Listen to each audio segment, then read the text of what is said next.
My husband openly flirted with his coworker right in front of me, and when I finally spoke up he shrugged and said, "If you can't handle it, walk away." So I did. And later that night I made a choice he never imagined, one that reminded me exactly who I am and what I refuse to tolerate. If you can't handle me talking to a colleague without getting insecure about it, maybe you should just walk away. My husband Levi said those words to me at a charity gala in front of dozens of people. His colleagues, his boss, the woman he'd been sleeping with for 7 weeks. His hand was still resting on her lower back when he told me to leave. Her name was Sienna. She was 26, blonde, his direct report at work. And she was smiling. "I'm Hazel. I'm 33 years old. And I'm about to tell you what happened when I actually took my husband's advice and walked away, and what I did next that he never saw coming. But let me back up 6 weeks because that's when I started noticing the signs I'd been ignoring for months. I'm a senior accountant at a non-profit auditing firm in Phoenix. I'm good with numbers, good at finding discrepancies, good at spotting when something doesn't add up. My job is literally to look at financial records and find the holes people try to hide. So it's almost funny, painful but funny, that I missed the holes in my own marriage for as long as I did. Levi and I met at a networking mixer when I was 27. He was 29, a sales director with one of those smiles that made you feel like you were the only person in the room. He actually listened when I talked about tax law, which most people's eyes glaze over at. He didn't blink when I ordered the expensive Pinot Noir. He made me laugh during a conversation about depreciation schedules, which I didn't think was possible. We got married a year later in a ceremony his mother planned down to the napkin colors. Cream with gold trim, very tasteful, very expensive. We bought a renovated craftsman house in Arcadia with both our names on the mortgage. The kind of place with original hardwood floors and a backyard pool that made our friends comment goals on every photo. For the first few years we were good. Not perfect, nobody's perfect, but solid. We packed each other's lunches. We split the remote without arguing. We had inside jokes and weekend routines and a life that felt like it was going somewhere. People called us a power couple. Dual income, no kids yet, the Instagram-ready existence that collected heart emojis from college friends I hadn't seen in years. But somewhere around year 4, things started shifting in ways I didn't have words for yet. The man who used to ask about my day stopped asking. The man who used to kiss me goodbye in the morning started leaving for work before I woke up. Our conversations became transactional. Who's picking up groceries? Did you pay the electric bill? I'll be home late tonight. I told myself it was normal. That marriage is mature. That passion fades into comfortable routine, and expecting butterflies after 6 years was unrealistic. I was lying to myself. But I didn't know that yet. It started with his phone. Levi had never been protective of it before. He'd leave it on the counter while he showered, toss it on the couch during movies, hand it to me if mine was dead and I needed to look something up. Then one Tuesday morning in late July, I woke up and noticed it face down on his nightstand. Not just set down casually, but positioned deliberately so the screen wasn't visible. When I picked it up to check the weather, something I'd done 100 times before, I found it locked with a password I didn't know. "New security protocol at work," Levi said when I asked over coffee that morning. He didn't look up from his toast. "Company got hacked last month. IT's making everyone use biometrics and complex passwords. Big hassle, but they're serious about it." It sounded reasonable.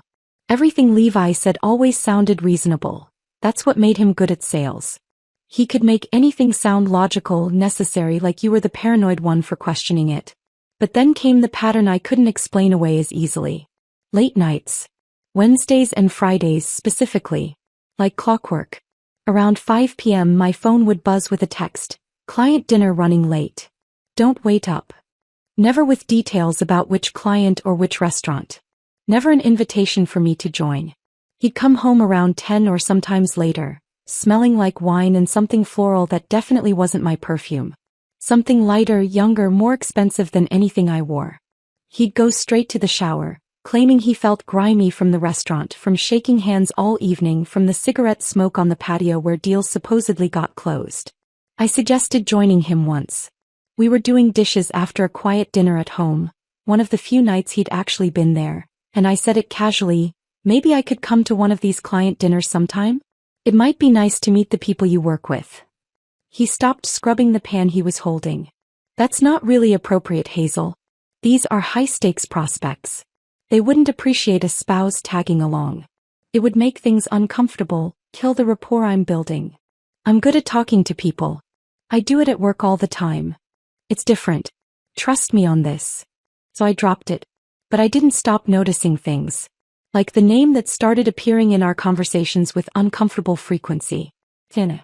He mentioned her casually at first. Sienna from marketing put together a solid campaign deck today. Or, Sienna had an interesting idea about the messaging. Normal work stuff. Colleagues talk about colleagues. I talk about people from my office all the time. But by early August her name was showing up multiple times a day. Sienna thinks we should target younger donors.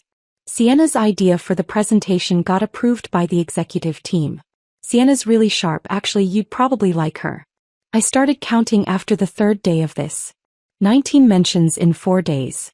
19 times my husband said another woman's name with a brightness in his voice that he didn't use when he talked about me anymore. 19 times I felt something twist in my chest that I tried to ignore. The way his face changed when his phone lit up with notifications. How he'd be staring at the screen with this small, private smile. The kind of smile people get when they're texting someone who makes them happy, then quickly lock it the second I walked into the room. How he started angling his body away from me when he typed, physically shielding whatever conversation he was having. One night I walked into the living room and found him on the couch with his phone, grinning at something. When he heard my footsteps he jumped slightly and locked the screen so fast he almost dropped it. "Who are you texting?" I asked, trying to keep my voice light. "Just Marcus from work. He sent a funny meme about the boss." "Can I see it?" His expression shifted. "Why?" "Because I want to see what made you smile like that." "I haven't seen you smile like that in months." "Hazel, it's just a stupid meme. Why are you making this weird?" And there it was again. I was the one making things weird. Not his secrecy. Not the password-protected phone or the late nights or the name he mentioned more than mine. Me for noticing. Me for asking questions. Me for wanting to see what made my husband happier than I apparently did anymore. I tried asking about Sienna directly once. We were eating takeout Thai food in front of the TV because we'd stopped sitting at the actual dinner table months ago, and I said it as casually as I could manage. "This Sienna you mention a lot. How long has she been with the company?" Levi's entire body went rigid. "Why are you asking?" "Just curious. You talk about her quite a bit." "She's a colleague, Hazel. A coworker. Why do you have to interrogate me about every person I mention from work?" "I'm not interrogating. I'm asking a simple question." "It doesn't feel simple. It feels like you're keeping tabs on me, like you don't trust me. That's not healthy." My face got hot. "I do trust you. I'm just trying to understand why you mention one specific coworker 19 times in 4 days." His fork clattered against his plate. "Are you seriously counting how many times I mention people? Hazel, that's not normal. That's controlling." And just like that, I was the problem. Not his obvious infatuation with someone else. Not the lies about where he was spending his evenings. Not the hotel receipt I'd found 2 weeks earlier tucked in his gray suit pocket. Kimpton Hotel, Old Town, Scottsdale, $385, checked out at 11:47 p.m. on a night he claimed he was at a client dinner. Me. I was the problem for noticing. For counting. For making everything weird. So I stopped asking. But I didn't stop paying attention. 3 weeks before the gala. 3 weeks before everything exploded in that hotel ballroom. Levi came home actually energized for the first time in months. He found me in the kitchen making dinner and said, "So the Children's Hospital fundraiser is coming up. It's at the Phoenician this year." I looked up from chopping vegetables. "Okay. I think we should both go. It's a great networking opportunity and your firm sponsors it too, right? You could write it off as a business expense." I stopped chopping. Levi had been to this fundraiser twice before in previous years. Both times he'd complained, too formal, too boring, too many speeches from donors who loved hearing themselves talk. Both times he'd gone alone, said it wasn't worth me taking the night off. And now suddenly he wanted me there. I should have seen it. The red flag waving directly in my face. But I was so desperate for any sign that he still wanted me around, that I still mattered to him, that our marriage wasn't completely dead. I ignored every instinct screaming that something was wrong. "Yeah," I said, trying not to sound too eager. "Yeah, that sounds nice. We haven't been to something like that together in a while." "Exactly. It'll be good for us." I went shopping for a new dress that weekend. Jade green, fitted, elegant. The kind of dress that used to make Levi stop whatever he was doing and tell me I looked beautiful. I got my hair done at a salon I couldn't really afford.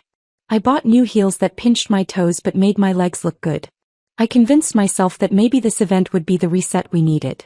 The night we'd reconnect and remember why we got married in the first place. I was so painfully, desperately wrong. But I didn't know that yet. Not while I was getting ready. Not while I was driving to the Phoenician separately because Levi said he had to stop by the office first. Not while I was standing in that elegant ballroom thinking maybe tonight would be different. I didn't know yet that the fundraiser wasn't going to save my marriage. It was going to be the night I finally stopped lying to myself about what my husband had become. The night he'd tell me to walk away in front of everyone we knew. And the night I'd start planning exactly how to make him regret it. The Friday of the gala arrived faster than I was ready for. I spent the afternoon getting ready with an anxious energy I couldn't quite name, telling myself it was excitement, that tonight would be good for us, that maybe Levi's invitation meant he was trying. He came home around 5 to change. I was already in my jade green dress, hair styled in loose waves that had taken the salon an hour to perfect. I waited for him to notice, to say something, to give me any indication that he saw me. He walked past me toward the bedroom without a word. "You look nice," I offered, watching him pull his suit from the closet. "Thanks," he said absently, checking his phone. I stood in the doorway while he changed, watching him adjust his tie in the mirror for what must have been the 4th time. He tilted his head, smoothed down the fabric, checked his profile from both angles. More attention than he'd given me in months. "So, should we leave around 6:30? I asked. He didn't turn around. "Actually, I need to stop by the office first.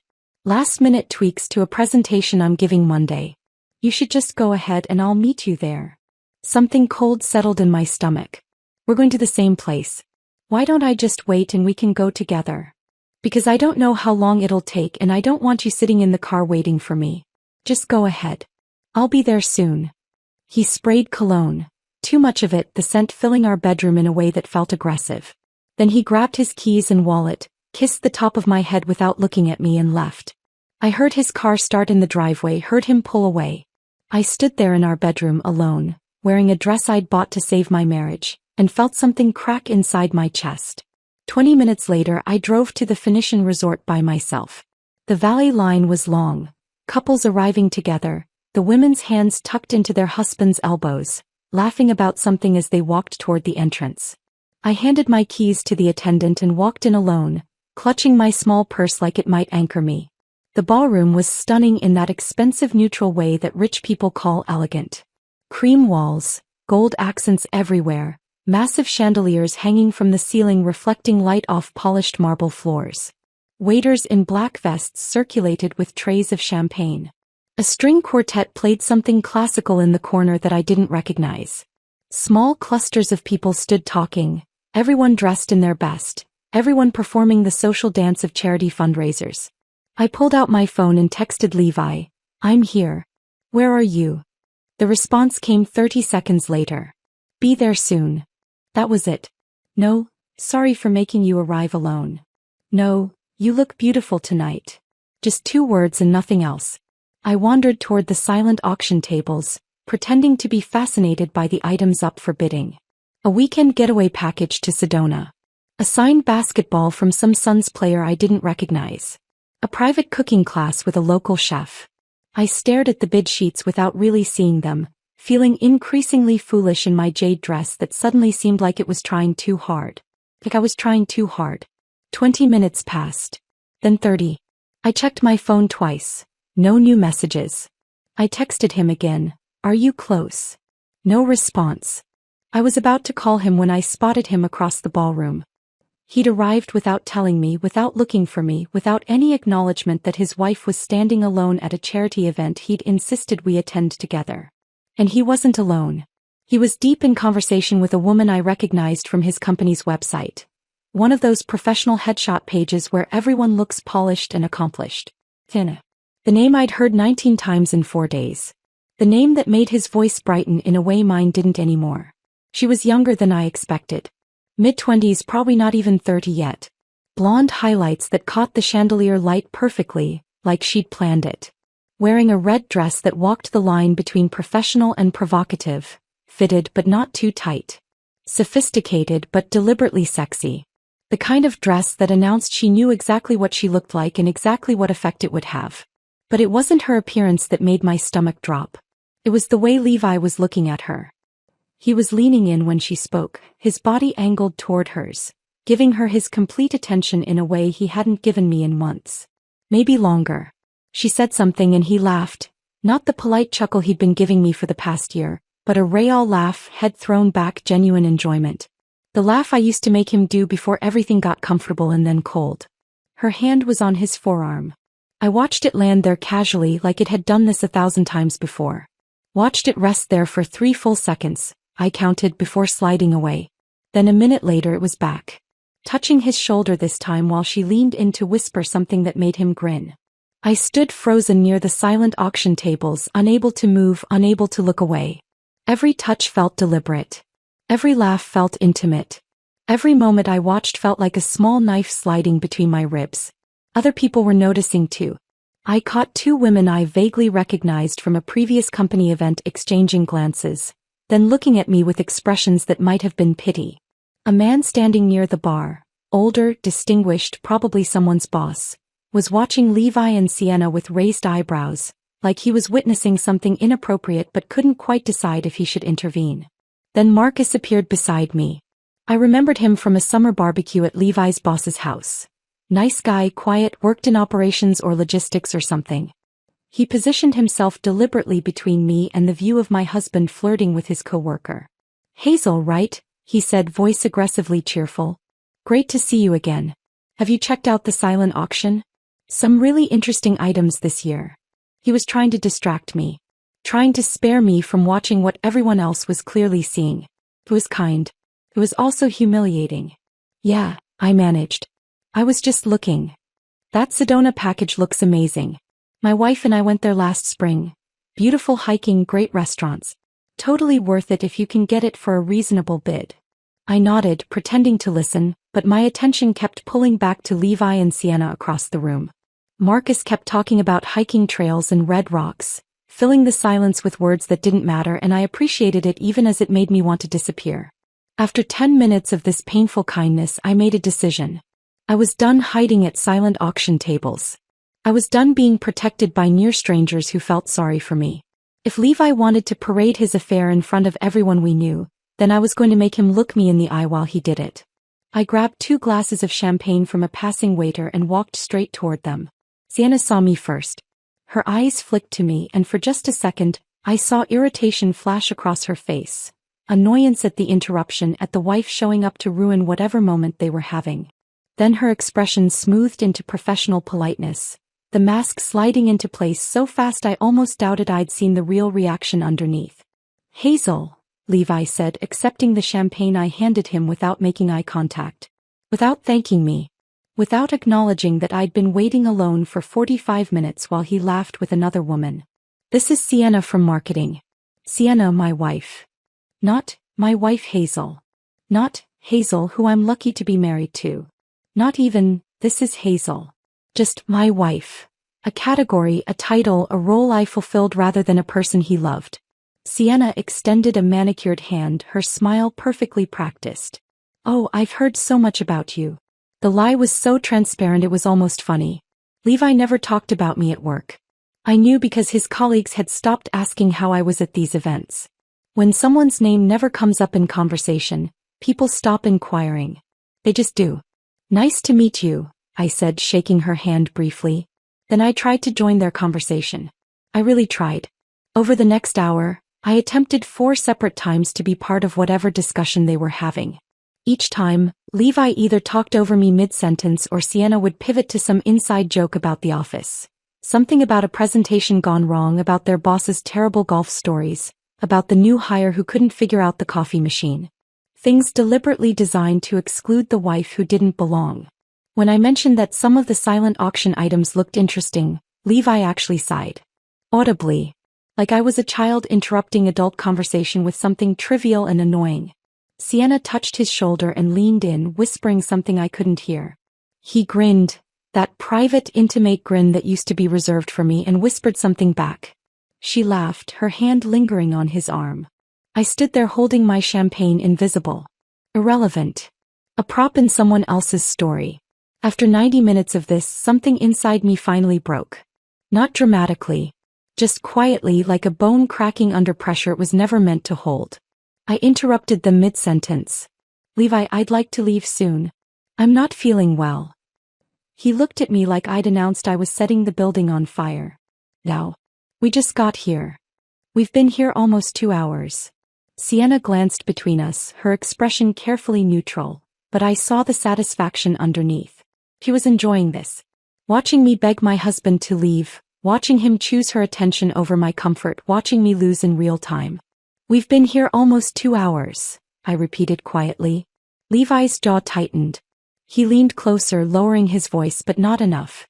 Marcus was still nearby. That couple by the bar was definitely listening. Look, if you can't handle me talking to a colleague without getting insecure about it, maybe you should just walk away. The words landed like a slap. Even Sienna's eyes widened slightly, surprised by the cruelty maybe, or just surprised he'd said it out loud. The couple by the bar suddenly became fascinated by their phones. Marcus's expression shifted from uncomfortable to shocked. And I just stood there, staring at this stranger wearing my husband's face, holding a champagne glass in a jade green dress I'd bought to save a marriage that was already dead. You know what? I said, setting my glass down on a nearby table with exaggerated care. You're absolutely right. Then I turned and walked straight toward the exit. I walked through the marble lobby without looking back. Past the registration desk where elegant people checked in for weekend getaways. Past the valet stand where attendants in burgundy vests called out ticket numbers. Straight to the self-park garage where my car sat under fluorescent lights that made everything look pale and institutional. My hands were shaking when I unlocked the door. I sat behind the wheel for a full minute before starting the engine, just breathing, trying to process what had just happened. Levi had told me to walk away. In front of his colleagues. In front of his boss. In front of the woman he'd been sleeping with. And I'd actually done it. The drive home took 20 minutes. I didn't turn on music. Didn't turn on the radio. Just drove in complete silence. Nothing but the sound of my own breathing and the hum of tires on pavement, the occasional traffic light clicking from red to green in the empty Friday night streets. The house was dark when I pulled into the driveway. All the lights off, exactly how I'd left them hours ago when I thought I was going to a charity gala that might save my marriage. I sat in the car for 5 minutes, staring at the front door, knowing that once I walked through it, something fundamental would shift. That I'd be entering a different house than the one I'd left. Or maybe I'd be a different person. Maybe both. Inside, I didn't turn on the overhead lights. Just the small lamp in the kitchen that cast everything in warm yellow tones that felt wrong for the moment. I opened the wine fridge, the expensive one Levi had insisted we needed, the one that held bottles we were supposedly saving for special occasions, and pulled out the Cabernet we'd been keeping for our anniversary in October. $180 bottle. Anniversary gift from his parents 2 years ago that we'd never opened because we were waiting for the right moment. This felt like the right moment. I poured myself a very large glass and sat down at the kitchen island. My phone was on the counter, buzzing constantly. I ignored it for the first 10 minutes, just sipping wine and staring at the backsplash tile we'd picked out together 3 years ago. Levi had wanted white subway tile. I'd wanted something with more character. We'd compromised on a pale blue mosaic that now just looked sad in the dim lighting. Finally, I picked up my phone. 32 messages. All from Levi. I read them in order, watching the progression like a predictable script. What was that? You embarrassed me in front of my boss. People are asking where you went.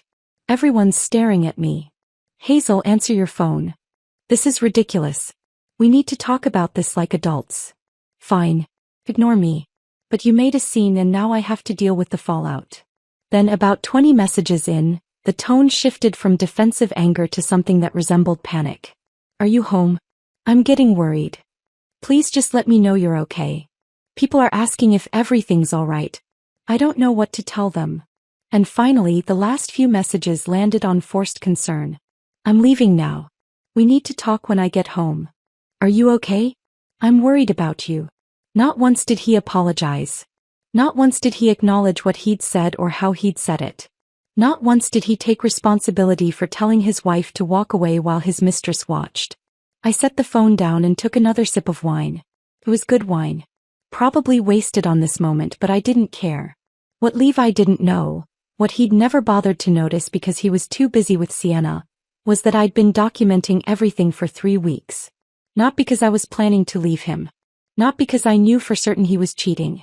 But because some instinct I didn't fully understand had told me to pay attention, to keep records, to build a case I didn't yet know I was building. It started small. A credit card charge that didn't make sense. $247 at a restaurant I'd never heard of. The Mission, some upscale place in Old Town Scottsdale. The date was a Wednesday in mid-July, one of those nights Levi had texted to say he'd be late because of a client dinner. I'd been annoyed but not suspicious. Client dinners happened. That was his job. But then I'd looked closer at the itemized receipt that came through our email, because Levi, efficient salesman that he was, forwarded all business expenses to our shared account for tax purposes. 2 entrees. 2 desserts. A bottle of wine that cost more than our monthly water bill. And the timestamp, 9:47 p.m. What client dinner lasted until almost 10 on a Wednesday night? I'd screenshotted it. Filed it away in a folder on my phone I'd labeled receipts, because that sounded mundane enough that Levi would never question it if he happened to see it. Then came another charge. Kimpton Hotel, Old Town Scottsdale. $385. Also on a Wednesday. I'd found the actual receipt in his gray suit pocket, the one he'd forgotten to empty before I took it to the dry cleaner. Room charge, not just restaurant or bar. Someone had rented a room. I'd stood in our bedroom holding that crumpled thermal paper, reading it 3 times to make sure I understood what I was seeing. Checked out at 11:47 p.m. The same night he'd come home smelling like wine and floral perfume. The same night he'd gone straight to the shower. The same night he'd told me he was exhausted from closing a big deal. I'd photographed the receipt. Added it to the folder. Then I'd started checking our shared cloud storage. The one we used for household documents, for photos, for the automatic backup of emails that Levi had set up years ago and then completely forgotten about. And there they were. Hotel receipts forwarded to his email. Dinner charges at expensive restaurants. All on Wednesdays and Fridays. All for 2 people. All during the same weeks he'd been coming home late claiming client dinners and important meetings. I downloaded everything. Created a spreadsheet with dates, locations, amounts. Accountant brain taking over, organizing the evidence into something clear and undeniable. Then 2 weeks ago I'd seen the text notification flash across his locked phone screen. He'd been in the shower, phone sitting on the bathroom counter, and it had lit up with a message preview before the screen went dark. Last night was perfect. When can we do it again?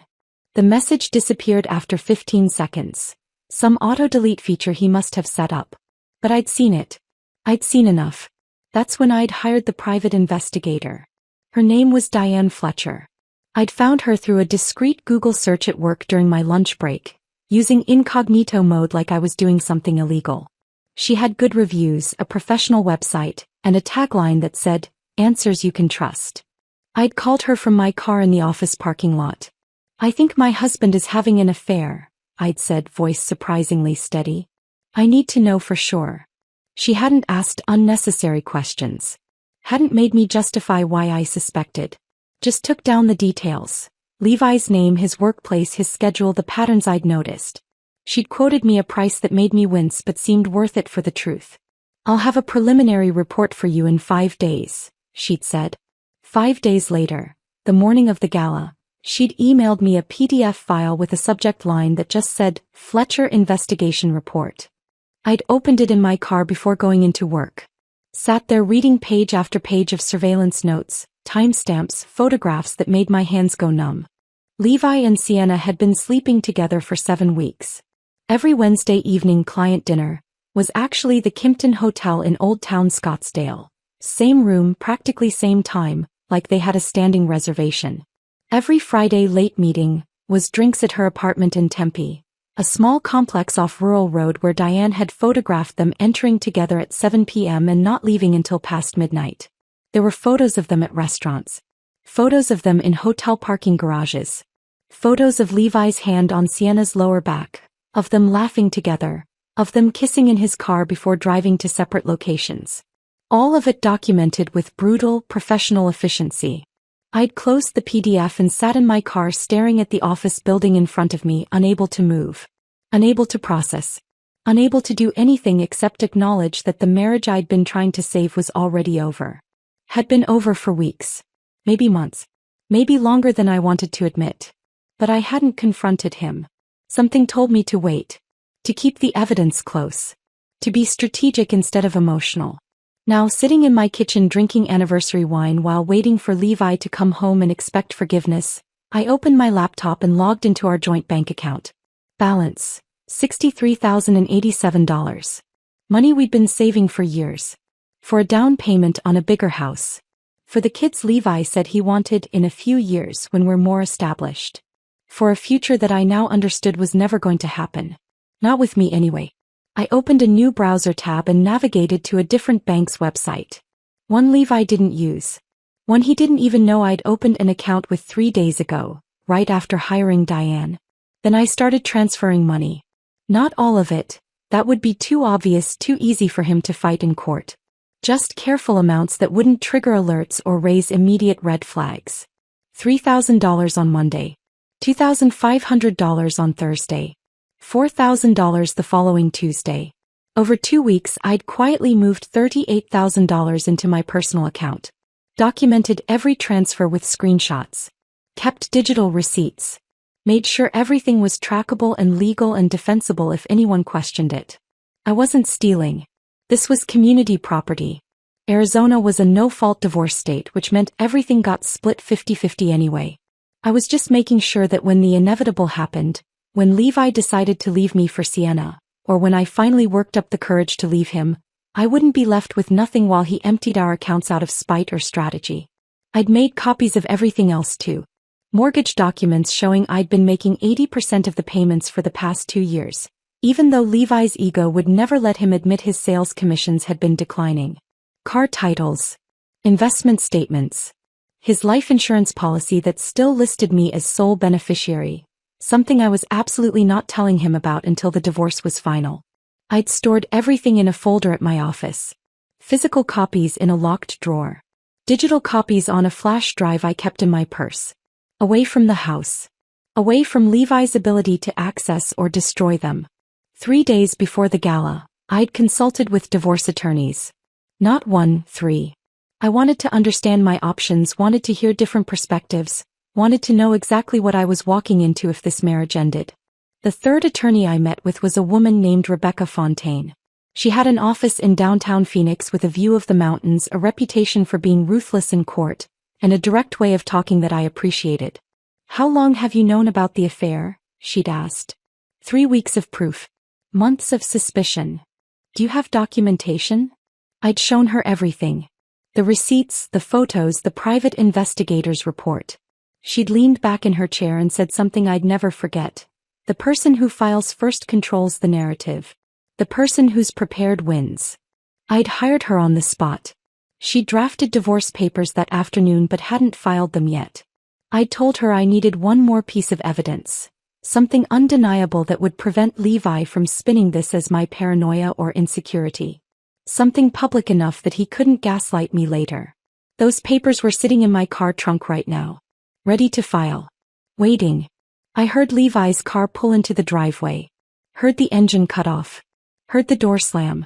I took another sip of wine and waited. The front door opened with exaggerated quietness. The kind of careful silence someone uses when they're trying not to wake a sleeping person, even though every light in the house was still on. Levi's footsteps moved through the entryway, hesitated in the hallway, then continued toward the kitchen where he knew I'd be waiting. He stopped in the doorway when he saw me. I was sitting at the island with my wine glass, my laptop open in front of me, and an expression that I later realized must have looked disturbingly calm. Almost serene. Like I'd already made decisions he didn't know about yet. "Hey," he said carefully, voice soft, testing the temperature of the room. "You okay?" I took a sip of wine before answering. Let the silence stretch just long enough to make him uncomfortable. "I'm fine." He shifted his weight from one foot to the other, loosening his tie with one hand. "Look, about earlier, that got out of hand. I was stressed about work, the presentation on Monday, and I took it out on you. I shouldn't have said what I said. It wasn't an apology. It was blame shifting wrapped in apologetic language, responsibility deflected onto work stress and circumstances instead of choices he'd made. I'd heard him use this exact tactic with difficult clients. Acknowledge the problem without actually accepting fault. Make it about external factors. Position yourself as the reasonable one trying to move forward. You told me to walk away if I couldn't handle watching you flirt with another woman, I said, voice even. So I did. What's the problem? His face flushed. I wasn't flirting. Jesus, Hazel, I was networking. That's literally my job. That's how business works. If you can't understand the difference between professional relationship building and... I set my wine glass down with deliberate precision, the sound of it against the granite louder than it needed to be. I understand perfectly. You spent 2 hours with your hands on another woman. You introduced me as my wife, like I was furniture. You ignored me every time I tried to join the conversation. Then when I said I wanted to leave, you told me to walk away. Very clear communication, Levi. Crystal clear. You're twisting this. Am I?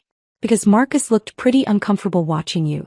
That couple near the bar definitely noticed. I'm pretty sure Sienna's perfume is still on your jacket. His jaw tightened and I watched him shift tactics in real time, from defensive to offensive, from apologizing to attacking. It was almost predictable. You know what your problem is? He said, crossing his arms. You don't trust me. You never have. Healthy marriages require trust, Hazel. They require giving your partner the benefit of the doubt instead of jumping to the worst possible conclusion every time they talk to a colleague. I almost laughed.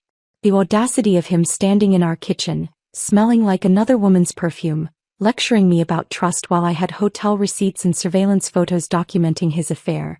It was almost funny in how absurd it was. Trust is earned, not demanded, I said quietly. So you don't trust me? The question hung between us like smoke in still air. I looked at him for a long moment, really looked at him, at the man who used to make me laugh at networking events, who'd promised to build a life with me, who'd become this stranger defending his right to humiliate me in public while sleeping with his coworker. Should I asked. His mouth opened, closed, opened again. Nothing came out. He stood there searching for words that would make this my fault, that would turn my reasonable question into evidence of my unreasonable behavior. But for once he had nothing. The silence stretched for 10 full seconds before he turned and walked toward the stairs. I heard his footsteps heavy on the hardwood, heard the bedroom door close. Not quite a slam, but close enough to communicate his frustration. I sat there alone in the kitchen finishing my wine and realized I felt nothing. No guilt for making him uncomfortable. No urge to follow him upstairs and smooth things over. No desire to be the peacemaker who apologized for having feelings about being disrespected. Just cold, clear certainty about what needed to happen next. I opened my laptop and pulled up my contacts. Found Marcus's number. We'd exchanged information at that summer barbecue months ago. One of those polite, let's keep in touch gestures that usually goes nowhere. I'd saved it under Marcus Levi's work, and never used it until now. At 12:47 a.m. I typed out a text. Hey, sorry to bother you late. Can we talk? I hit send before I could second-guess myself, then set my phone down and waited.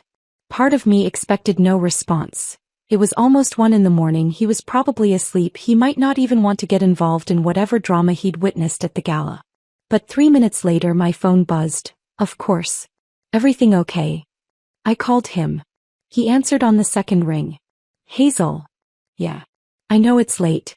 I'm sorry. I needed to talk to someone who saw what happened tonight. Don't apologize. I'm glad you called. His voice was kind, concerned in a way that made my throat tighten. Are you okay? Not really. But I will be. We talked for 40 minutes. I sat at my kitchen island in the dim light, voice low so Levi wouldn't hear me upstairs. And Marcus told me everything I'd been suspecting but hadn't wanted to believe. He'd suspected the affair for weeks. Maybe longer. He'd seen Levi and Sienna leaving the office together on Wednesday evenings when most people had already gone home. Noticed how they'd linger in the break room, how their conversations would stop abruptly when someone else walked in. How Sienna would touch Levi's arm during meetings, not just casual touches but lingering ones, intimate ones. How Levi would lean into her space, how they'd whisper to each other, How they had this whole language of inside jokes and meaningful glances that excluded everyone else. I wasn't sure if I should say anything, Marcus admitted. I kept thinking maybe I was reading too much into it, maybe they were just close colleagues, maybe it wasn't my place to get involved. I didn't want to be the guy who ruins someone's marriage over a hunch. But tonight changed that? Yeah. Tonight was, Hazel, what he did to you in front of all those people was wrong. The way he treated you, the way he dismissed you, the way he told you to leave while she just stood there watching. I couldn't stay quiet after that. You deserve to know the truth. My eyes burned, but I didn't cry. I'd done enough crying over the past few weeks. Thank you for telling me. There's something else. He paused and I heard him take a breath like he was steeling himself. I have photos. From last Wednesday. I was working late on a project. Budget analysis that was due Thursday morning, and I saw them leaving together around 7. Levi said something to her that made her laugh, and the way she looked at him, it just felt wrong. So I followed them. My hand tightened around my phone. Where did they go? Kimpton Hotel in Old Town. They walked in together. I waited in my car for a while thinking maybe it was some kind of work meeting, maybe I was being paranoid. But they didn't come out. Not for hours. So I took some photos, just to have proof if it turned out to be what I thought it was. They finally left around 10:30. Separate cars, but I saw him kiss her in the parking garage before they drove away. I closed my eyes, feeling something settle in my chest. Not surprise, not shock, just the weight of confirmation. Can you send them to me? Already done. My phone buzzed with incoming messages. I opened the first photo and felt my breath catch despite knowing what I was going to see. Levi and Sienna entering the hotel lobby together. His hand was on her lower back. Not a casual guide, but possessive, intimate.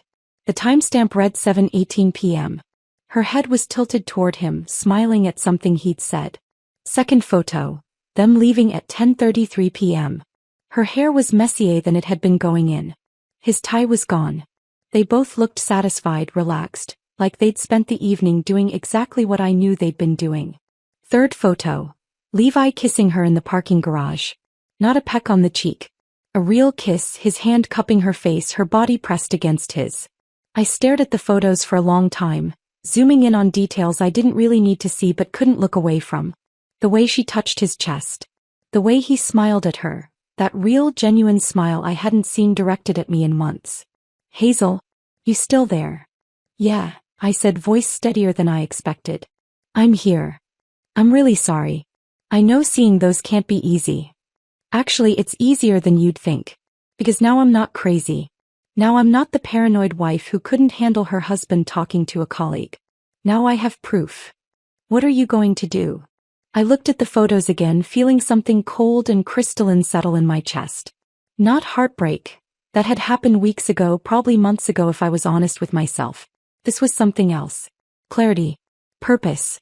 The kind of focused determination that comes when you finally stop questioning yourself and start taking action. I'm filing for divorce tomorrow, I said. This morning, actually, since it's already past midnight. Silence on the other end. Then quietly, good. He's an idiot. You deserve so much better than this. I know I do. We talked for a few more minutes. Marcus offering to be a witness if I needed one, giving me the contact information for his wife who'd been through a divorce and might have attorney recommendations, just being kind in a way that reminded me there were still decent people in the world. After we hung up, I immediately forwarded all the photos to Rebecca with a message. File first thing this morning. Serve him at his office during his 9 a.m. team meeting. I want everyone to see.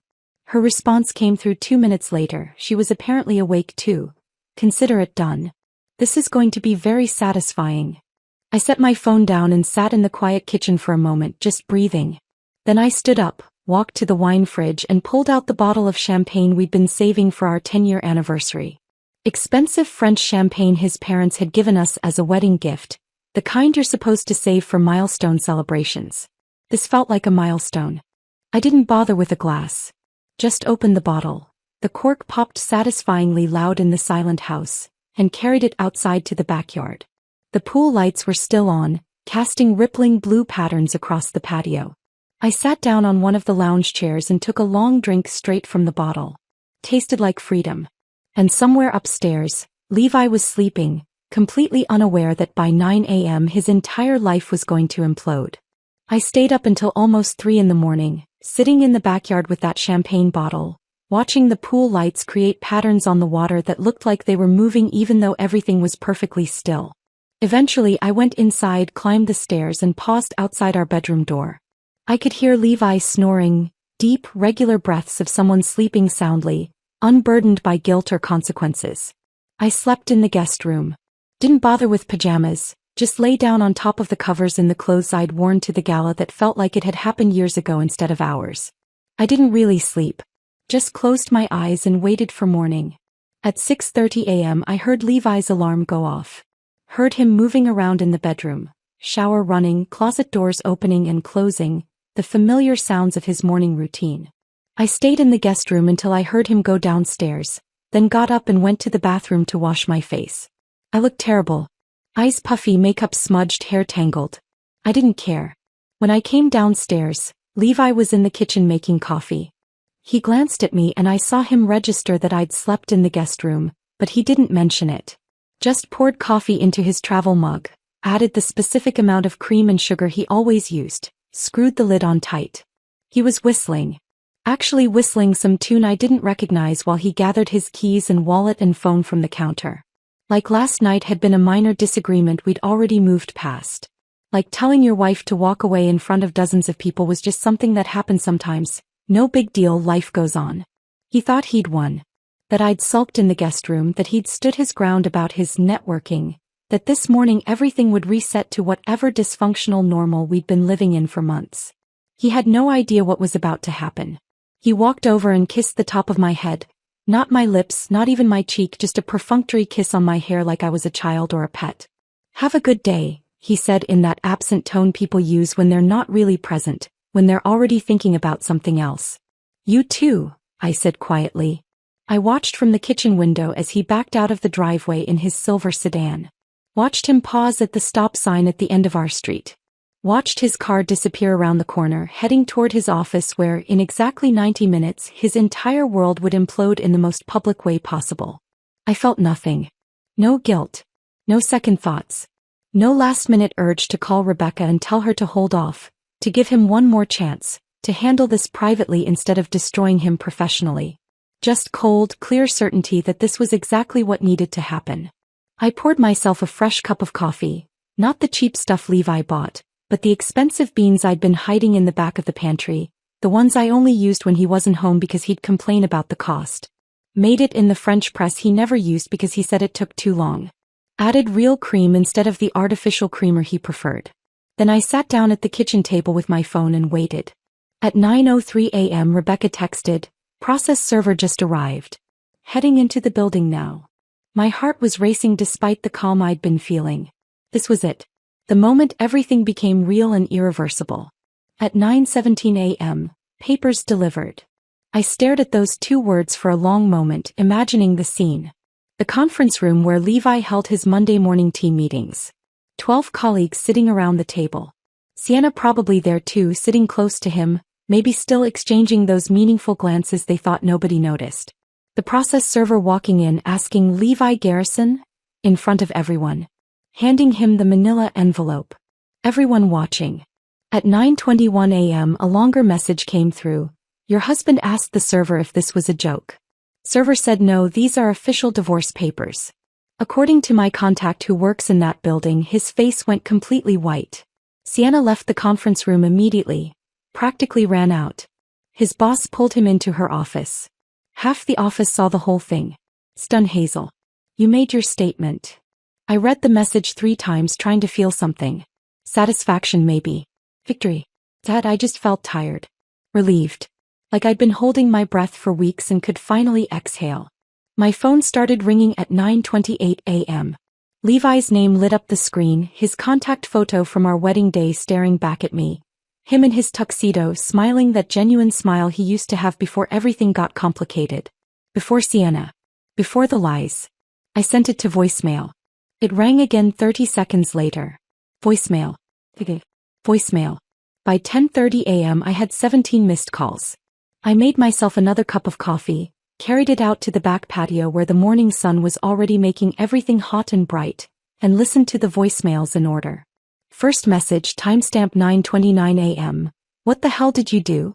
Call me back. Now. His voice was tight with shock and anger, barely controlled. I could hear other voices in the background. People talking, probably colleagues asking what was going on. Second message, 9:35 a.m. Hazel, everyone saw that. A process server walked into my team meeting, and handed me divorce papers in front of Sienna, my boss, 12 colleagues. What were you thinking? You can't just, call me back. We need to talk about this. Panic was creeping into his voice now. The anger was still there, but underneath it was something closer to fear. Third message, 9:52 a.m. People are asking me questions I can't answer. My boss wants to meet with me in 10 minutes. This is insane, Hazel. This is not how adults handle marriage problems. We can work through this like rational people. Please call me. The anger was fading, replaced by desperation. He was starting to realize this wasn't a dramatic gesture he could talk me down from. This was real. By the fifth message he was begging, please just talk to me. I know you're upset about last night. I shouldn't have said what I said. I was wrong. But you're destroying my career, my reputation, everything I've built. Please just call me back so we can figure this out. By the 10th message he'd shifted to manipulation. I know you're upset, but this is too far. You're acting crazy. You're making decisions out of emotion instead of logic. You're going to regret this when you calm down. We can fix this, but not if you keep acting like this. Call me. I deleted all of them without responding. Didn't feel angry listening to him spiral. Didn't feel vindicated. Just felt distant, like I was listening to messages meant for someone else. At 10:45 a.m. I sent him one text. Just one. You told me to walk away. I did. Papers are filed. Don't come home tonight. Locks are being changed. Then I blocked his number. The finality of it was almost peaceful. Like closing a door that had been banging in the wind for months. But I wasn't done yet. What Levi didn't know, what nobody except Rebecca and Marcus knew, was that while he'd been sleeping soundly last night, I'd also been compiling a detailed file about the affair. Not just for the divorce, but for his company's HR department. The file included everything. Marcus's photos of Levi and Sienna entering and leaving the Kimpton Hotel. Timestamps from hotel security footage that my private investigator Diane had somehow obtained. I didn't ask how, just paid her invoice. Credit card receipts for the room charges. A formal written complaint citing workplace ethics violations, specifically the company's strict anti-fraternization policy. I'd done my research. Their company had a zero-tolerance policy for managers having romantic relationships with direct reports. It was in the employee handbook, in the ethics code they all signed annually, in the training modules they had to complete. Levi was Sienna's direct supervisor. He approved her time off, her performance reviews, her raise requests. The affair wasn't just unprofessional, it was a terminable offense. I'd sent the entire file to HR at 3 a.m. marked urgent, with a cover letter explaining that I was the spouse of an employee engaged in an inappropriate relationship that violated company policy. By noon, Marcus texted, Levi just got called into H. Sienna too. Separately. The office is going absolutely insane. Nobody's getting any work done. Everyone's just standing around in clusters talking about it. By 2 p.m., security just escorted them both out of the building. Suspension pending investigation. Hazel, this is wild. I've never seen anything like this. By 4 p.m., official email just went out to the whole company. They're both being investigated for ethics violations. People are forwarding it to each other, talking in the break rooms. Your husband's career here is done. Even if they don't fire him, he'll never recover from this. I read the messages while sitting at my kitchen table, drinking iced tea, feeling absolutely nothing except a quiet sense that justice was finally catching up to people who'd thought they were clever enough to avoid consequences. At 6 p.m., Rebecca called instead of texting. Hazel, you need to see something. I'm forwarding a screenshot right now. My phone buzzed. I opened the image. It was a text exchange between Levi and Sienna. Apparently, Sienna had submitted it to HR as part of her defense, trying to prove she wasn't entirely at fault. Levi had written, "This is your fault. If you hadn't been so obvious at the gala, none of this would have happened. You touched me in front of everyone. You couldn't be subtle for one night. I'm done with you. Don't contact me again." So he was throwing her under the bus to save himself.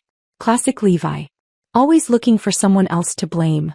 Always repositioning himself as the victim of circumstances beyond his control. Sienna's response was even better. I'm not the one who's married, Levi. You told me you were separated. You said your wife didn't understand you, that the divorce was already in progress, that you were just waiting to finalize paperwork. You lied to me. You used me. I'm talking to a lawyer about filing my own complaint against you for sexual harassment. They were turning on each other, burning down everything to try to save themselves. And neither of them had enough water to put out the fire. They're both finished, Rebecca said on the phone, satisfaction clear in her voice. The company can't keep either of them after this. Too much liability, too much drama, too much proof of policy violations. And the fact that they're now publicly blaming each other makes it even easier to terminate both of them. Good, I said simply. That evening I had a locksmith come to the house. He changed every lock, front door, back door, garage, side gate. Gave me 3 copies of each new key, removed the old locks entirely so Levi's keys would be completely useless. Then I systematically changed every password I had. Bank accounts, streaming services, cloud storage, social media, every digital thing that connected us. I removed his access, his ability to see what I was doing, his ability to interfere. I packed his clothes into garbage bags, not carefully folded, just stuffed in, and carried them out to the front porch. His suits, his casual clothes, his shoes, his toiletries from the bathroom. Everything that was his. I left them in a pile with a note written on the back of an old envelope. You can collect these by Sunday. After that, they're going to Goodwill. Then I went back inside my house, not our house anymore, my house, and locked the new locks behind me. The house felt different with the new locks. Safer somehow. Like I'd fortified something that had been vulnerable for too long. I spent the rest of that evening organizing, going through drawers and closets, removing anything that reminded me of Levi, creating piles of things to donate or throw away. I was in the middle of clearing out the hall closet when I heard a car pull into the driveway. 8 p.m. Right on schedule. I walked to the living room window and watched Levi get out of his car. He looked terrible. Shirt wrinkled, tie loosened, hair disheveled in a way that suggested he'd been running his hands through it all day. He walked toward the front door with his key already in hand, probably expecting one last chance to talk me down, to explain things, to negotiate his way back into the house and the marriage. I watched him insert the key. Watched him try to turn it. Watched the confusion cross his face when it didn't work. He tried again, jiggling the key, pushing harder against the door like maybe he just wasn't doing it right. Nothing. The lock had been changed. His key was useless. Then he started knocking. Light at first, almost polite. Hazel. Hazel, open the door. I know you're in there. I let him knock for a full 5 minutes. Let him escalate from polite knocking to frustrated pounding to desperate hammering. Let him call my name progressively louder until a neighbor across the street came out onto their porch to see what the commotion was about. Then I walked to the door and opened it with the security chain still latched. Just a 4-inch gap between us. What are you doing here? I asked calmly. He looked shocked that I'd actually answered. What do you mean, what am I doing here? This is my house. I live here. Why doesn't my key work? Because I changed the locks. His face went from confused to angry in seconds. You can't do that. This is my house too. We own it together. Not anymore. My attorney filed for exclusive use of the property pending divorce proceedings. You're trespassing. Trespassing? Hazel, this is insane. You can't just... His voice was getting louder, more aggressive. Open this door. We need to talk about this like adults. There's nothing to talk about. You made your choices. I made mine. I made a mistake, okay? Is that what you want to hear? I made a mistake. But this... He gestured wildly at the chain-latched door, at the garbage bags of his clothes still sitting on the porch. This is too far. You're destroying everything over one mistake. I almost laughed. One mistake. You had an affair for 7 weeks. You lied to me every Wednesday and Friday for almost 2 months. You humiliated me at a public event. You told me to walk away. And now you want to call all of that one mistake. You're twisting. Your stuff is on the porch. Take it and leave. If you're not gone in 5 minutes, I'm calling the police. His face went from red to purple. You can't do this. This is my home too. I have rights. You had months to think about your rights when you were sleeping with Sienna. You chose her. Now grab your things and go. Hazel, please. I closed the door. Latched it. Walked away while he continued knocking and calling my name. Eventually, I heard him cursing, heard him dragging the garbage bags to his car, heard his trunk slam multiple times. Heard him sit in his car for another 20 minutes, probably trying to figure out where he was going to sleep, who he could call at 8 p.m. on a Monday night to ask for a couch to crash on. Finally, the engine started. He drove away. I looked out the window and watched his taillights disappear down the street, and I felt absolutely nothing. Over the next week, the destruction spread through Levi's life like wildfire, consuming everything in its path. Marcus kept me updated, not because I asked but because he seemed to think I deserved to know how thoroughly Levi's world was imploding. HR concluded their investigation by Wednesday. They didn't have much choice when presented with time-stamped photos, hotel records, and conflicting statements from both parties trying to blame each other. On Wednesday morning, exactly 1 week after I'd served him with divorce papers, Levi received his termination notice. Fired for ethics violations, for having a romantic relationship with a direct report, for creating a hostile work environment, for bringing disrepute to the company. The letter cited multiple policy violations and ended his employment effective immediately with no severance package. Sienna was terminated the same day. Marcus forwarded me the company-wide email, carefully worded to avoid legal issues but clear enough that everyone understood what had happened. 2 employees had been terminated for violating the company's ethics code and anti-fraternization policy. An investigation had found evidence of an inappropriate relationship between a manager and his direct report. The company took these matters seriously and had zero tolerance for such behavior. But that wasn't even the most damaging part for Sienna. Turns out this wasn't her first office affair. She'd been sleeping with another married executive 6 months before Levi, a VP in sales who'd quietly resigned when his wife found out. The company had swept it under the rug then, but now with a pattern emerging, they wanted to make a statement. They wouldn't tolerate employees who made a habit of inappropriate workplace relationships. Both their careers in Phoenix were essentially over. Word spread fast in our industry. Companies talk to each other, HR departments share information about problem employees, reputations get destroyed in email chains and phone calls that nobody admits happened. I knew it was spreading because people at my own office started treating me differently. More sympathetic. More careful. Like I was fragile and might break if they said the wrong thing. My boss, Jennifer, pulled me aside Tuesday morning. Hazel, I heard about what happened. I'm so sorry. If you need time off, just say the word. We can cover your accounts. I'm fine, I said. Actually, I'd rather work. Keeping busy helps. She nodded, understanding in her eyes. If you change your mind, the offer stands. And if there's anything else you need. I'm okay. Really. My closest colleague, Amanda, brought me coffee Thursday morning without being asked. Set it on my desk with a sympathetic smile and didn't mention why. Just squeezed my shoulder and went back to her cubicle. People knew. They were being kind. And I appreciated it even though it made me feel exposed in a way I wasn't entirely comfortable with. But I didn't need time off. I needed routine.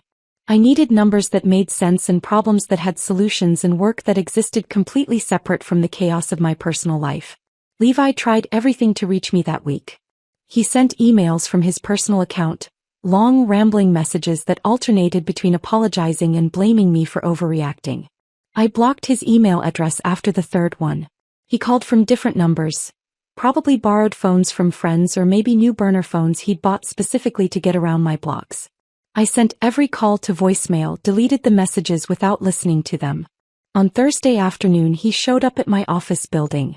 I was at my desk working on a compliance audit when Amanda rushed over, voice low and urgent. Hazel, your husband is downstairs in the lobby. Security called up asking if you want to see him.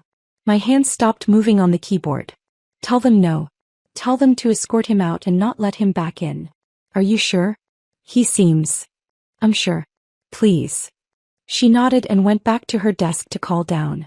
5 minutes later, Marcus texted, Levi just got escorted out of your building by security. He's sitting in his car in the parking lot. Want me to call the police? I responded, no. He'll leave eventually. He did. An hour later, his car was gone. On Friday morning, Levi's mother called. I saw her name on my screen and almost didn't answer. Patricia had always been kind to me, had welcomed me into their family, had treated me like the daughter she'd never had. But she was also Levi's mother, and I knew whose side she'd take. I answered anyway. "Hello, Patricia." "Hazel, sweetheart." Her voice was shaky, tearful, desperate. "Please, we need to talk." "I don't think there's anything to talk about. Levi told me everything. He made a terrible mistake. A terrible, stupid mistake. But you can't throw away 6 years over one mistake. He loves you. He's absolutely devastated." I took a slow breath, steadying myself. "Patricia, with all respect, Levi didn't make one mistake. He had an affair for 7 weeks. He lied to me every Wednesday and Friday for 2 months. He humiliated me in front of his colleagues.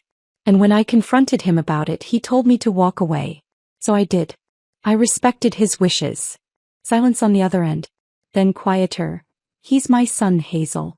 He's falling apart. He's lost his job, his home, his marriage. Everything. I've never seen him like this." "Then maybe he'll learn something from it. Is there nothing I can say to change your mind?" "Nothing at all. No. I'm sorry.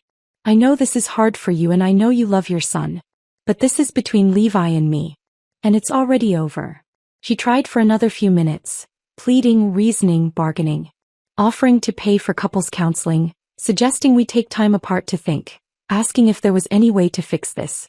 I listened patiently and said no to everything. Finally, she gave up. "I understand. I don't agree, but I understand. You'll always be welcome in our home, Hazel. No matter what happens." "Thank you. That means a lot." After we hung up, I sat at my kitchen table staring at nothing for a long moment. That conversation had been harder than I expected. Patricia was collateral damage in this. Someone who hadn't done anything wrong but was suffering anyway because of her son's choices. My own parents had the opposite reaction when I told them everything. My mother called Sunday morning. I gave her the full story, the affair, the gala, the divorce papers, the terminations, all of it. When I finished, there was a long pause. Then she said 4 words that made me cry for the first time since the night of the gala. "We're proud of you." My throat tightened. Really? Really? You didn't make yourself small to keep a man who didn't deserve you. You didn't accept crumbs when you deserved the whole meal. You stood up for yourself. That takes courage. I wiped my eyes with the back of my hand. It doesn't feel courageous. It feels like surviving. Sometimes those are the same thing. Sunday afternoon, I was sorting through bank statements for Rebecca, organizing everything she'd need for the divorce proceedings, when I found something that stopped me cold. A $12,000 withdrawal from our savings account. Date, June 23rd. Memo line, ring purchase. I stared at it for a long moment, my brain refusing to process what I was seeing. We'd made that savings account for a house down payment. For our future together. And Levi had taken $12,000 out of it 2 months ago. For a ring. My hands started shaking. I pulled out my phone and called Rebecca. "Can you check something for me? I need to know if Levi purchased jewelry in late June. Specifically around June 23rd. Give me a few minutes." She called back 40 minutes later. Tiffany & Company at Scottsdale Fashion Square. June 23rd. 1 engagement ring. Purchase price, $11,847. The room tilted. I sat down hard on the kitchen floor, phone pressed to my ear, unable to speak. "Hazel, you still there?" "He bought her an engagement ring," I whispered. "With our money, while we were still married. He was planning to leave me for her. Forward me that bank statement. I'm adding this to the divorce filing. This is fraud, Hazel. He used marital assets to finance an affair." I hung up and sat on the kitchen floor for a long time, just breathing, just processing. Up until that moment, some small part of me had wondered if I was overreacting. If maybe the affair had been a stupid mistake, a momentary lapse, something that could have been forgiven if I'd been willing to work through it. But he'd bought her an engagement ring. He'd been planning a future with her. He'd been preparing to leave me, and he'd been too much of a coward to tell me. I wasn't overreacting. If anything, I'd been too patient. I stayed on that kitchen floor for a long time after hanging up with Rebecca. Just sitting there with my back against the cabinets, staring at the bank statement in my hands, trying to reconcile the man I'd married with the man who'd bought an engagement ring for his mistress using money we'd saved together for our future. Eventually I got up, forwarded the statement to Rebecca like she'd asked. Then I did what I'd been doing for weeks. I focused on moving forward. On building a life that didn't include Levi. The divorce proceedings moved faster than I expected. Arizona's no-fault laws meant we didn't have to prove wrongdoing or assign blame in court. We just had to demonstrate that the marriage was irretrievably broken, which wasn't difficult given that we'd been living separately for months and I had documentation of an affair that had cost both parties their jobs. We split everything 50-50 on paper. The savings account, the retirement funds, the equity in both our cars. But I kept the house. I'd been making 80% of the mortgage payments for the past 2 years anyway, even though Levi's ego had never let him acknowledge that his sales commissions had been declining while my salary had been steadily increasing. I kept the $38,000 I'd moved before filing. Rebecca argued successfully that I'd been protecting marital assets from being squandered, not hiding them. Levi didn't fight any of it. He signed the papers his attorney put in front of him, agreed to everything Rebecca proposed, seemed eager to just make it all go away as quickly as possible. 4 months after I'd served him at his office, the divorce was finalized. No drama, no contested hearings, no last-minute attempts to reconcile. Just a quiet Tuesday afternoon in a courtroom where a judge signed documents that officially ended 6 years of my life. I walked out of that courthouse alone, got in my car and drove home to a house that was finally, legally, completely mine. I should have felt something, relief, maybe, or grief, or at least some acknowledgement that a chapter had closed. That I just felt tired. Through Marcus, I heard updates about Levi's new life. He'd moved to Tucson, taken a sales job with a medical supply company at half the salary he'd been making in Phoenix. He was living in a 1-bedroom apartment near the university in a complex that Marcus described as functional but depressing. He'd gained weight. Let his appearance slide. Looked 10 years older than he had 6 months ago. Sienna had left Phoenix entirely. Moved back to Sacramento where her parents lived, was working retail at a Target while trying to rebuild a career that had been destroyed by scandal. Her LinkedIn profile, which I'd looked at once out of morbid curiosity, showed no new positions, no recommendations, no activity at all beyond the Target job. They'd both burned their lives down for a 3-month affair, and now they were living in the ashes separately. I thought I'd never see either of them again. I was wrong. It was a Tuesday afternoon in late September, 4 months after the divorce was finalized. I'd stopped at a coffee shop in Scottsdale on my way home from work. One of those upscale places with reclaimed wood tables and Edison bulb lighting and a chalkboard menu that listed drinks I couldn't pronounce. I ordered my usual afternoon latte, stood at the pickup counter scrolling through work emails while I waited. Hazel. The voice came from behind me. Female. Hidden. Familiar in a way that made my stomach tighten even before I turned around. Tina. I almost didn't recognize her. She looked completely different from the confident, put-together woman I'd seen at the gala. Thinner. Not in a healthy way but in a way that suggested she'd lost weight from stress rather than intention. Dark circles under her eyes that makeup couldn't quite cover. Wearing jeans and a plain t-shirt that hung loose on her frame, blonde highlights grown out to reveal dark roots, hair pulled back in a messy ponytail. She looked like someone who'd been through something devastating. Which I supposed she had. "Can we talk?" she asked quietly. "Please." The coffee shop was busy. People working on laptops at every table, a line forming behind me at the counter, the hiss of the espresso machine and low murmur of conversation creating white noise that wasn't quite private but wasn't completely public either. I picked up my latte when the barista called my name. "We have nothing to talk about. Please. Just 5 minutes. I know I don't have any right to ask but..." Her voice cracked slightly. "Please." Against every instinct telling me to walk away, against my better judgment, against the part of me that knew this conversation couldn't possibly end well, I gestured toward a corner table. We sat. She wrapped both hands around her coffee cup like she was trying to warm herself, even though it was September in Arizona and still 95 degrees outside. "I wanted to apologize," she started. I almost laughed. "Almost. You're about 4 months too late." I know I am. But I needed to see you to tell you face to face that I'm sorry. For everything." "Hey, you've said it. Are we done?" She flinched. "I need you to understand something. I didn't know he was lying. About being separated, about you not knowing about us, about the divorce being in progress. He told me you two had an arrangement. That the marriage was open. That you both dated other people and it wasn't a secret.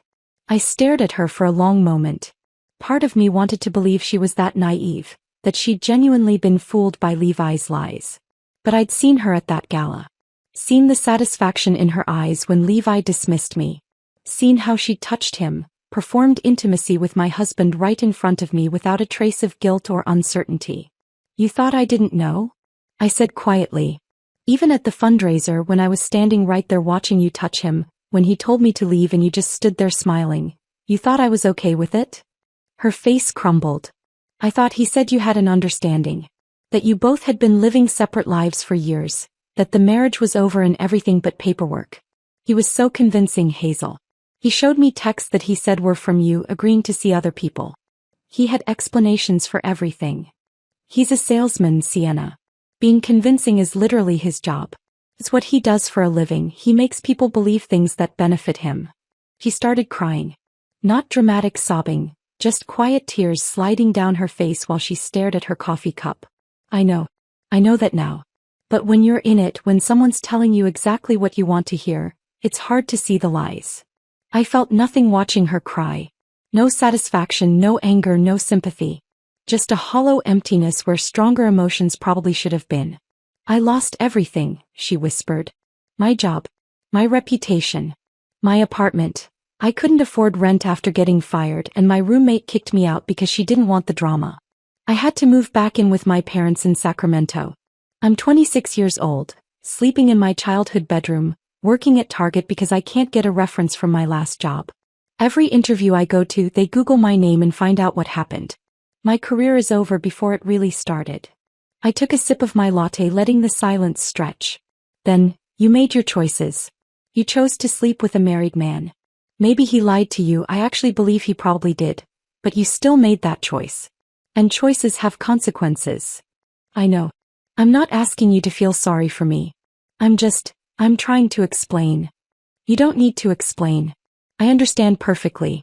You wanted something that belonged to someone else and you took it without caring who got hurt. The only difference between you and Levi is that he had more to lose. But you're both the same kind of selfish. She looked up at me, mascara smudged around her red eyes. I know I don't deserve your forgiveness. I know nothing I say will make this better. But I needed you to know that I'm sorry. For all of it. For believing him. For not asking more questions. For hurting you. I stood up, gathering my purse and coffee. Looked down at this woman who'd helped destroy my marriage and was now seeking some kind of absolution I had no intention of giving. Your apology doesn't change anything, I said. It doesn't give me back the marriage I thought I had. It doesn't erase the humiliation of watching my husband flirt with you in public while you smiled like you'd won something. And it definitely doesn't make me feel sorry for you. She looked up at me with those swollen eyes. What am I supposed to do now? Figure it out. The same way I did after your affair destroyed my marriage. The same way everyone does when they have to deal with the consequences of their choices. I walked toward the door, then stopped and turned back. One last thing she needed to hear. For what it's worth, Sienna, Levi would have done this to you eventually too. Men who cheat don't suddenly become faithful just because they've upgraded to a newer model. If you'd ended up together, you would have been me in 5 years. Sitting at home wondering why he's working late so often, finding hotel receipts in his pockets, watching him flirt with the next young coworker. You didn't win anything. You just delayed your own heartbreak. Her face crumpled completely. I didn't wait to see if she'd respond. Just turned and walked out into the September heat, the automatic doors closing behind me, sealing off that conversation permanently. I got in my car and sat there for a moment, hands on the steering wheel, processing what had just happened. I'd thought seeing Sienna again would feel like something, closure maybe, or vindication. Instead, it just felt like looking at wreckage from an accident that had happened months ago. Just damage that was already done, consequences that were already playing out, lives that were already changed beyond repair. 2 weeks later, Marcus texted me, "Thought you should know. Levi tried calling Sienna yesterday. She blocked his number." I smiled at that. They'd burned down their entire lives for each other, destroyed careers and reputations and relationships, lost everything they'd built, and in the end they didn't even want each other. That felt like justice. Not the dramatic, satisfying kind. Just the quiet, inevitable kind where people who make selfish choices end up alone with the consequences. I drove home from that coffee shop thinking about Sienna sitting alone at that table, crying into coffee that had probably gone cold. Thinking about Levi in his Tucson apartment, trying to reach out to the woman who'd helped destroy his marriage only to find himself blocked. Thinking about how they'd both burned everything down for each other and ended up with nothing but ashes. And I realized I didn't feel sorry for either of them anymore. I didn't feel angry. I didn't feel anything except grateful that I'd gotten out when I did. 6 months after the divorce finalized, I made a decision that felt bigger than it probably was. I renovated the house. Not just redecorated, completely renovated. Stripped it down and rebuilt it into something that had nothing to do with Levi. I hired an interior designer named Maria Delgado who came recommended by Amanda from work. She was in her 50s, had an office in Old Town filled with fabric samples and paint swatches. And when I told her what I wanted, she understood immediately. I want to erase him from this space, I said during our first consultation. Every room reminds me of arguments we had about paint colors and furniture choices. I want it to feel like mine. She nodded like this wasn't the first time she'd heard this. Divorce renovation. I do 3 or 4 of these a year. Let's make this place yours. We started with the bedroom. Levi had insisted on what he called masculine minimalism. Gray walls, black furniture, no artwork, no color, no personality. Everything severe and cold and designed to look like a magazine spread instead of a place where people actually lived. Maria and I ripped it all out. Painted the walls a warm sage green. Bought a 4-poster bed made of light wood with white linen bedding that looked like something from a boutique hotel. Hung framed photographs on the walls. Not of people but of places I wanted to visit. The Amalfi Coast. Japanese cherry blossoms. Irish countryside. Dreams that were mine alone. I filled the room with plants. Pothoes hanging from macrame holders. A fiddle leaf fig in the corner. Succulents on the windowsill. Things that were alive and growing, that needed care and attention, that made the space feel less like a museum and more like a sanctuary. We renovated the kitchen next. Levi had wanted everything stainless steel and modern. I replaced it all with warmer brass fixtures, open shelving instead of upper cabinets, a butcher block island where I could actually cook instead of just heating up takeout. His office. The room he'd spent hours in with the door closed, probably texting Sienna while I sat downstairs alone, I got rid of entirely. Turned it into a reading room. Floor-to-ceiling bookshelves on 3 walls. A window seat overlooking the backyard with cushions in deep blue. A comfortable chair with good lighting. A space that was entirely about peace and quiet and the pleasure of getting lost in stories that weren't mine. Every change felt like reclaiming territory. Like pushing out the ghost of a marriage that had never really worked and making space for a life that actually fit me. The renovation took 3 months and cost more than it probably should have. $42,000 by the time everything was done. But when Maria and I did the final walkthrough in late November, standing in the living room looking at warm cream walls and comfortable furniture and artwork that I'd chosen because I liked it, not because Levi had approved it, it was worth every dollar. This doesn't look like the same house, Maria said. That's exactly what I wanted. 2 months after the renovation finished in January, my boss Jennifer called me into her office. I'd been expecting a routine check-in. We did quarterly reviews and I figured this was just standard procedure. So I was surprised when she closed the door and gestured for me to sit with an expression that looked too serious for a routine check-in. Hazel, I'm promoting you to Senior Director of Operations. I blinked. What? You've been carrying this department for the past year. Especially the past 6 months since everything happened in your personal life. You've shown leadership and resilience that honestly impressed everyone here. The Henderson audit you led came in under budget and ahead of schedule. The Morrison Foundation specifically requested you for their next engagement. You've trained 3 junior accountants who are now billing clients independently. You've earned this. I sat there stunned, unable to process what she was saying. The position comes with a 30% raise, a corner office on the 5th floor and your own team of 4. You'll report directly to me. Congratulations. I don't know what to say. Jennifer smiled. Say yes. Then go celebrate. You've earned this, Hazel. So I said yes. The promotion meant longer hours sometimes. More responsibility. More pressure. Late nights reviewing teamwork, making decisions that affected other people's careers, representing the company at client meetings where I was suddenly the most senior person in the room.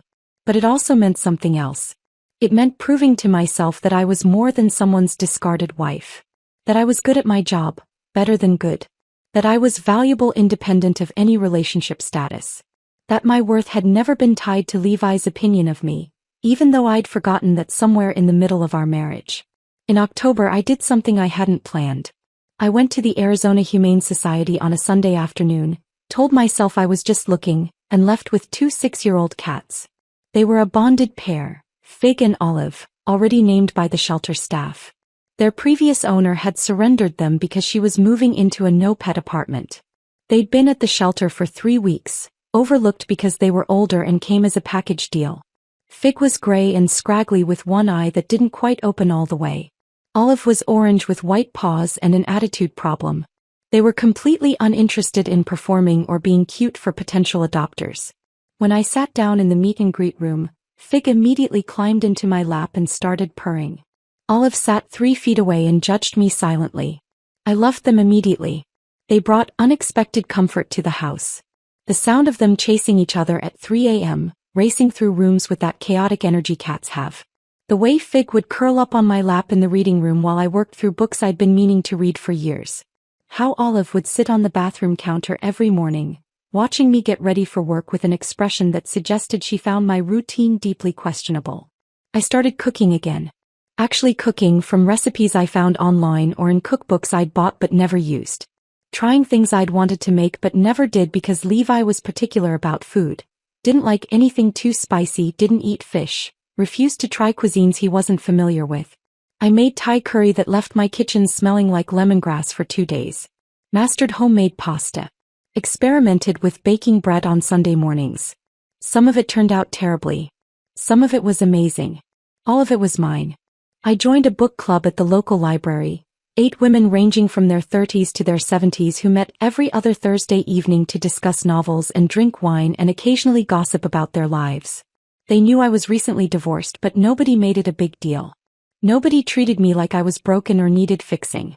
They just passed me wine and argued about whether the ending of our current book was satisfying or cheap. I started hiking again.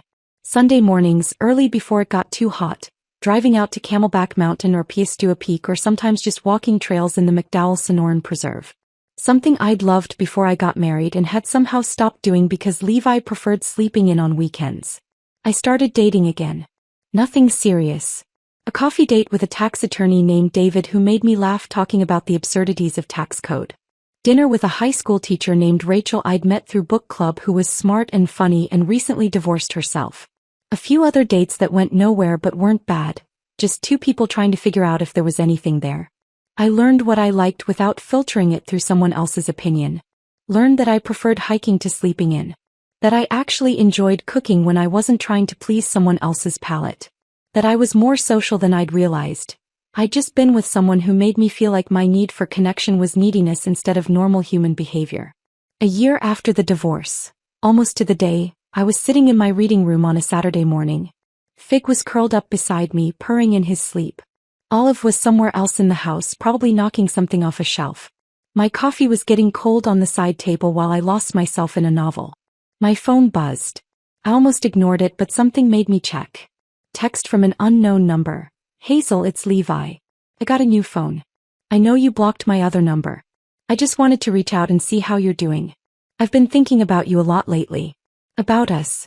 I made terrible mistakes and I'm sorry. I've done a lot of therapy this past year and I realize now what I threw away. Is there any chance we could talk? Get coffee?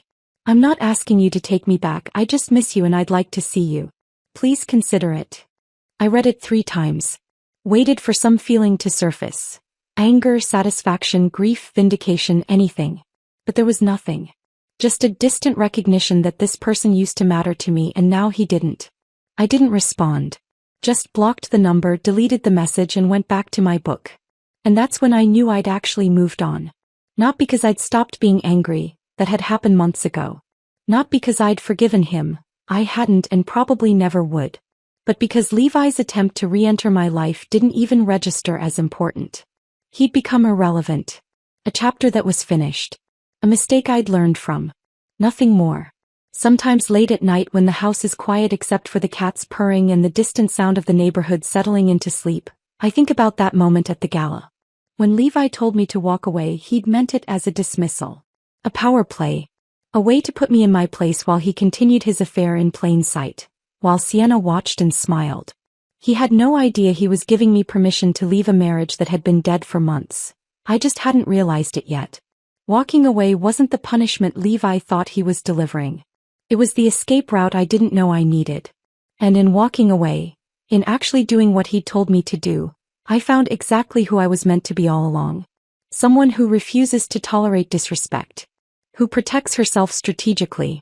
Who understands that sometimes the best revenge isn't dramatic confrontation or public humiliation. Sometimes the best revenge is simply living well while your betrayer watches their life implode from a distance you control. Levi told me to walk away. So I did.